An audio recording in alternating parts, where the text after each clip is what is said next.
कहते हैं ना, समय बदलते देर नहीं लगती।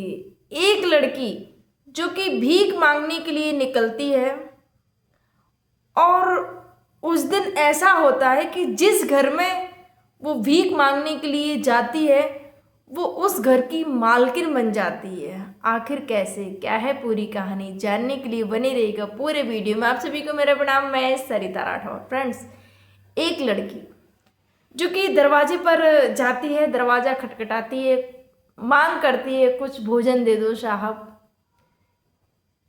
तो जब भीख की मांग करती है तो अंदर से कोई भी आवाज़ नहीं आती है। थोड़ी देर तो वो खड़ी रहती है दरवाजे पे कि शायद कोई आएगा, लेकिन जब कोई भी आहट आवाज़ नहीं आती है तो वहाँ से वो चलने लगती है। जैसे ही वो चलने लगती है वैसे ही अंदर से दरवाज़ा खुलता है और वो व्यक्ति बोलता है कि सुनो, रुको, मैं थोड़ा काम कर रहा था, मैं बिजी था, इस वजह से मैं नहीं आ पाया, क्षमा करो मुझे, ये लो भोजन, आपने भोजन की मांग की थी, ये लो भोजन।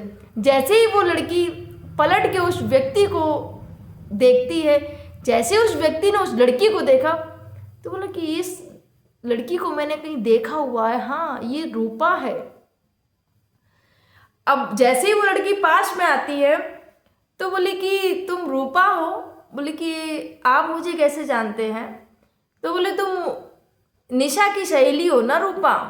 तो बोले निशा की सहेली, आप मेरी सहेली कैसे जानते हैं? बोले अरे मुझे भूल गई हो, मैं निशा का पति हूँ। बोले आप निशा के पति? निशा का पति तो बहुत ज़्यादा पतला दुबला, बहुत ज़्यादा वैसे थे वो तो, आप तो काफ़ी अच्छे हेल्थी हो गए हैं। तो रूपा का जब ये शब्द क्वेश्चन सुना तो चेतन बोलता है कि मैं पहले बहुत ज़्यादा पतला दुबला था, लेकिन अभी मैं बिल्कुल ठीक हो गया हूँ और मैं अपना भी बहुत अच्छे से ध्यान रखता हूँ। तो जैसे ही रूपा ने बोला कि अच्छा ये निशा का घर है तो निशा को बुलाओ, निशा कहाँ है, मुझे निशा से मिलना है। तो जैसे उसने बोला निशा को बुलाओ, निशा से मिलना है, तो जो चेतन होता है बोलता है कि निशा तो नहीं है। बोली कहाँ गई निशा? बोली कि निशा तो छोड़ के मुझे चली गई है, किसी और से वो प्रेम करती थी, इस वजह से वो मुझे छोड़कर अपने प्रेमी के साथ में चली गई है। और अब जब ये बात पता चली तो जो रूपा होती है वो दुखी हो जाती है कि क्यों उसने ऐसा किया। बोले कि हाँ वो बोले पहले तो ऐसा कुछ भी नहीं था, मैं और निशा हम सहेलियाँ थे, आपस में बात करते थे, बैठते थे, और शादी के बाद भी आप भी आना जाना होता है, क्योंकि रूपा को इस वजह से चेतन ने पहचान लिया था। शादी के बाद भी जब भी आना जाना होता था, क्योंकि ये सहेली थी, निशा और रूपा दोनों सहेली थी, तो जब भी मिलती कुछ हंसी मजाक, कुछ आपस में बैठना, बात करना, तो सहेली के उससे जरिए बात हुआ करती थी रूपा से। तो चेतन इस वजह से पहली बार में ही देखता और पहचान, भले वो थोड़ी गंदी मैले कुचेले कपड़े, एक जो भिखारी के वेश में थी, लेकिन चेतन उसको फिर भी पहचान जाता है। उसके बाद में जब उसने बताया कि निशा हमें छोड़ कर चली गई है, वो किसी और से प्रेम करती थी, अब वो उसके साथ में रह रही, मुझसे उसने तलाक ले लिया है, ये बात जब उसको पता चली, बोले कि ठीक है तुम ये लोग भोजन पर ध्यान दो, भोजन करो, अभी आओ, अभी तो अपना रिश्ता भी निकल गया है, तो आओ बैठो भोजन कर लो। बोले नहीं नहीं, हम ऐसे नहीं आ सकते हैं। तो उसने बोला कि अच्छा तुम्हारी तो शादी हो गई थी रूपा, तुम्हारा क्या हुआ, क्यों ऐसे तुम दर दर की ठोकरें खा रही हो, क्यों ऐसे तुम भीख मांगने के लिए मजबूर हो? तो रूपा की आंखों में आंसू आ जाते हैं और बताती है कि चेतन जी, मेरी शादी हुई और शादी के बाद में मेरा जो पति था वो बहुत ज़्यादा शराब पीता था, गलत संगत में था, मैंने उसको मना किया तो माना नहीं वो, और उसके बाद में जब उसने मुझे तलाक दे दिया और बोला कि मुझे नहीं रखना है तुमको, और मुझे छोड़ दिया उसने। अब मुझे जब छोड़ दिया तो मैं मायके में रहने लगी, और मुझे देखकर मेरे मम्मी पापा की वैसे ही पहले से ही तबीयत सही नहीं रहती थी, और कुछ समय बाद मेरे माता पिता का देहांत हो जाता है। भाई और भाभी रहते हैं, मैं जब मायके में रहने लगी तो मुझे आए दिन, कुछ दिन तो अच्छे से उनके साथ में व्यतीत हुआ, लेकिन कुछ दिन बाद झगड़े होने लगते हैं और मुझे ताने मारने लगते हैं, सुनाने लगते हैं कि ऐसा वैसा, बहुत सारी बातें सुनाई। तो मैं एक दिन क्या करती हूँ कि मैं घर छोड़ के चली जाती हूँ।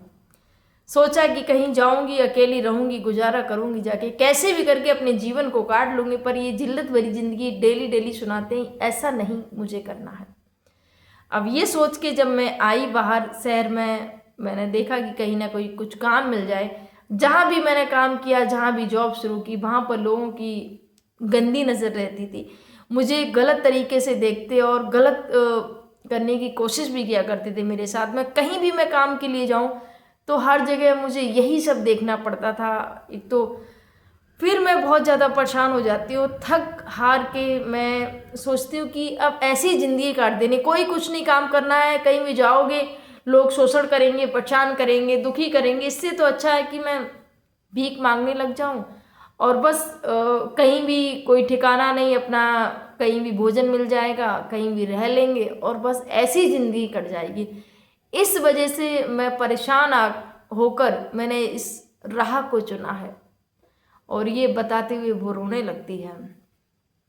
उसके बाद मैं चेतन ने सांत्वना दी कि आप रो मत, आपसे मैं कुछ कहना चाहता हूँ, अगर आप की हाँ हो तो बताओ, मेरी मन की बात है वो। तो रूपा बोलती है कहिए क्या बात है आपके मन की। तो चेतन बोलता है कि देखो, आपके पति ने भी आपको छोड़ दिया है और मेरी पत्नी भी तलाक देके चली गई है, मुझको छोड़ दिया है। अगर आप मेरे यहाँ पर रहें, मेरा भाई और मैं यहाँ पर, दोनों भाई हम एक साथ रहते हैं, खाते हैं, बनाते हैं और अपने अपने काम के लिए निकल जाते हैं। अगर आप चाहो तो मेरे साथ में रह सकती हो। आपका ये जो ज़िंदगी है, आप जो रोज़ मांग कर खाने की जो है उससे भी बच जाएंगी और मेरा भी घर संभल जाएगा। ये जब बात रूपा ने सुनी तो रूपा बोली, कल के लिए जब आपकी पत्नी अगर वापस आ गई निशा, तो फिर क्या करेंगे आप, फिर मुझे छोड़ देंगे? बोले नहीं, वो वापस नहीं आएगी। वापस अगर उसको आना होता तो वो तलाक ही क्यों लेती और अपने प्रेमी के साथ में क्यों चली जाती? वो शादी कर चुकी है, वो आराम से अपना जीवन यापन कर रही है, मैंने ही अभी तक शादी नहीं की। तो फिर जब ये बात रूपा को चेतन ने बोलती तो रूपा भी तैयार हो जाती, क्योंकि रूपा भी नहीं चाहती थी उसको किसी के आगे, किसी घर घर जाकर भीख मांगनी पड़े। रूपा राजी हो जाती कि ठीक है, मैं रहूँगी आपके यहाँ पर। और आती है अंदर, चेतन घर पे लेके आता है और दिखाता है कि देखो ये हमारा छोटा सा घर है, इस छोटे से आशियाने में हम रहते हैं। देखती है रूपा, क्योंकि पुरुष दोनों लड़के ही थे, काम करते और अपना जैसे तैसे बनाया खाया और निकल जाते थे अपने काम के लिए। देखा रूपा ने कि बहुत ज़्यादा घर अस्त व्यस्त गंदा अंदा पड़ा हुआ है, तो साफ सफाई करने लगती है। जब साफ सफाई करने लगती है, जो चेतन होता है वो छत पे कुछ काम के लिए जाता है।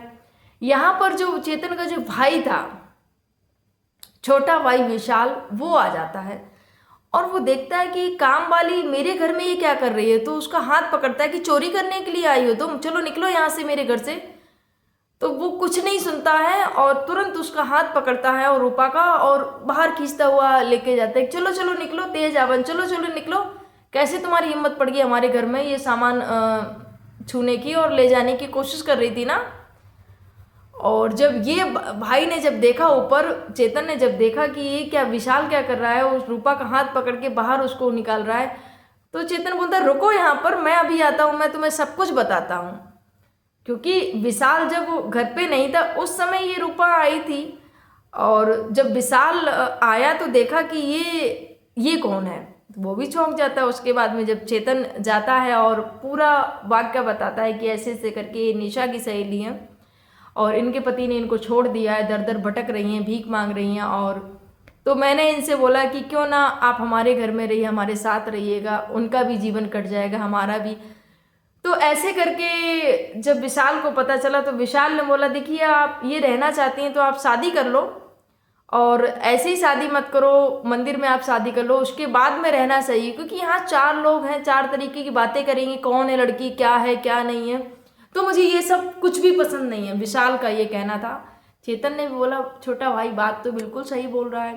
तो फिर प्रधान को बुलाया जाता है, प्रधान से बात की जाती है हमें शादी करनी है। तो प्रधान को वहाँ पर रखते हुए और मंदिर में शादी कर लेते हैं दोनों। अब रूपा और चेतन दोनों शादी कर लेते हैं, भाई था, प्रधान थे और जो गांव के लोग थे। तो ऐसे रूपा चेतन की धर्मपत्नी बन जाती है।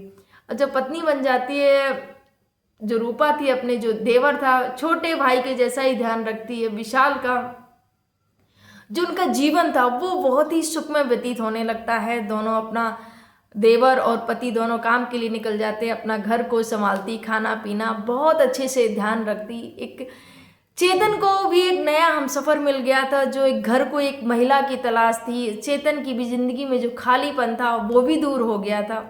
अब बड़े ही प्यार से उनका घर चलने लगता है, अब खुशियाँ ही खुशियाँ बरसने लगती हैं।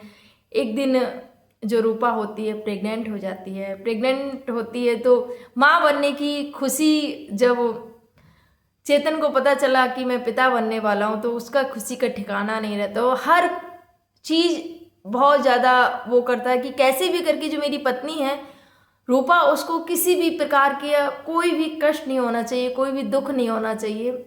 और उसके बाद में रूपा के यहाँ पर एक बच्चे का जन्म होता है। रूपा एक बेटे को जन्म देती है। रूपा खुशी से फूली नहीं समा रहे थे, पूरा परिवार बहुत ज़्यादा खुश था। और गांव के जो लोग थे वो भी बोल रहे थे कितनी अच्छी बहू आई है, कितने अच्छे से घर को संभाल लिया है। अब देखो बेटा भी हुआ है, पहली वाली तो नहीं रही, लेकिन दूसरी पत्नी ने कितना अच्छे से साथ दिया इसका। ये सब चीज़ें रूपा की तारीफ़ें हो रही थी चारों तरफ, जो आसपास के जो घर थे वहाँ पर। लेकिन रूपा को एक चीज़ अपने जो भाई की, अपने जो भाभी की, वो चीज़ उनको नहीं। रूपा को जब घर से निकाला गया था, रूपा को बहुत खरी खोटी सुनाई गई थी, किस्मत ऐसी है, ये है, वो है, तुम्हारी किस्मत में यही लिखा है, बहुत सारी बातें सुनाई थी। तो रूपा एक दिन अपने बच्चे को धूप में चारपाई पे लिटा के उसकी मालिश कर रही थी, तभी विचार करती है कि आज भगवान ने मेरी सुनी, मेरे भी दिन पलट दिए। कहाँ मैं भीख मांगती थी और आज मैं इस घर की मालकिन बन गई हूँ। आज मैं इतने अच्छे से इस जीवन को यापन करी, भगवान ने नन्ना मुन्ना ये मेरे गोद में ये बालक दिया है और एक अच्छा सा पति भी दिया है, अच्छा सा देवर भी दिया है, सब कुछ है। आज मैं बहुत सुखी हूँ। कैसे मेरी भाभी मुझे ताना मारा करती थी, क्यों ना भाभी के सामने अब जाया जाए, अब उनको दिखाया जाए कि किस्मत, आप हमारी किस्मत नहीं पलट सकते हैं। मेरी किस्मत में अगर अच्छा लिखा है तो वो होगा, आप कुछ नहीं कर सकते हैं उसमें। और आज मैं अच्छी खासी हूँ। ये जब उसके मन में आया तो अपने पति से बोलती है कि सुनिए जी चेतन जी, मुझे कुछ काम है, आप मेरा साथ देंगे? बोले हाँ बताओ क्या काम है। बोले छुट्टी ले लेना, चलते हैं एक दिन भाभी के यहाँ जाते हैं। क्यों ले? तो चेतन ने बोला क्या करोगी जाके भाभी के यहाँ पर?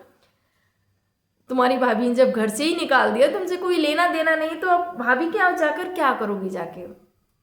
तो रूपा बोलती है कोई बात नहीं, उन्होंने निकाल दिया ना, आखिर मेरे माँ बाप का घर है, मेरा फर्ज है जाना है और मुझे उनको दिखाना है। जिस अवस्था में उन्होंने भीख मांगने की कगार पर मुझे खड़ा कर दिया था, आज मैं उनको दिखाना चाहती हूँ मैं भी किसी की पत्नी हूँ, मैं भी किसी की माँ हूँ और आज मैं संपन्न हूँ।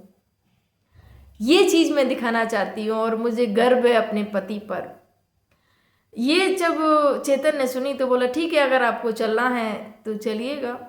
यहाँ पर चेतन अपनी पत्नी रूपा को लेकर और बच्चे के साथ में चल देता है। रूपा के साथ में उसके घर जाता है तो अपनी भाभी और भाई से बोलता है कि कभी भी किसी को ऐसे नीचा नहीं दिखाना चाहिए जैसे आप लोगों ने दिखाया था। क्या मेरा हक नहीं था इस घर पे? क्या मैं इस घर की बेटी नहीं थी? पर आप लोगों ने क्या किया हमारे साथ में, बहुत गलत किया आप लोगों ने। आज भी मैं चाहूँ तो मैं अपना हक ले सकती हूँ, लेकिन मैंने कभी नहीं लिया। और आप लोगों ने जिस उस अवस्था में मुझे निकाला था, आज देख लो, आज मेरा पति भी है, मेरा बच्चा भी है और मैं खुद सामने आपको दिख रही हूँ। यहाँ पर भाई और भाभी दोनों शर्मिंदा महसूस करते हैं और आसपास के जो लोग थे, क्योंकि वो भी जानते थे जब रूपा के पति ने छोड़ दिया था, रूपा जब भाई भाभी के साथ में रहती थी तो इसको बहुत ज़्यादा प्रताड़ित किया करते थे, दोनों ही प्रताड़ित किया करते थे कि कैसे भी करके ये यहाँ से चली जाए। बोझ बन गई थी रूपा उन लोगों के ऊपर, लेकिन रूपा ने भी ठान लिया था मुझे किसी पर बोझ नहीं बनना है। और रूपा भले भीख मांगने लग गई थी, लेकिन रूपा की किस्मत ने कैसे पलटी मारी और वो कैसे भिखारन से नौकरानी से, भिखारन से कैसे मालकिन बन जाती हैं। तो ये रूपा की कहानी थी। वहाँ पर जितने भी अड़ोस पड़ोस के जो लोग थे रूपा को देख के खुशी से गदगद हो जाते कि अरे वाह रूपा, मुझे बहुत अच्छा लग रहा है तुम्हारे बेटे को देखकर, तुम्हारे पति को देखकर, और तुमको देखकर तुम इतनी खुश हो लाडो। और बहुत प्यार करते हैं और आशीर्वाद देते हैं। भाई भाभी भी शर्मिंदा हो जाते हैं, बोलते हैं क्षमा करो रूपा, मुझसे बहुत बड़ी गलती हुई है। उसके बाद में रूपा अपने पति के साथ में अपने घर वापस आ जाती है और रूपा और उनका देवर और पति और बेटा बहुत ही अच्छे से रहने लगते हैं। तो ये रूपा की कहानी थी जो कि भीख मांगने पर मजबूर हो गई थी और फिर से कैसे उसकी ज़िंदगी आबाद हो जाती है, कैसे पति बच्चे देवर का सबका साथ मिलके खुशनुमा ज़िंदगी जीने लगती है। तो किस्मत कब किसकी पलट जाए ये कुछ भी नहीं पता है। तो कभी भी किसी को ऐसे प्रताड़ित करना या किसी को ताने नहीं मारने चाहिए। कैसी लगी आपको ये रूपा की कहानी? थोड़ी भी अच्छी लगी हो या जो भी आपके विचारों कमेंट जरूर करिएगा और लाइक जरूर कर दीजिएगा। आप सभी को मेरा प्रणाम। जय हिंद, जय भारत, जय सिया राम।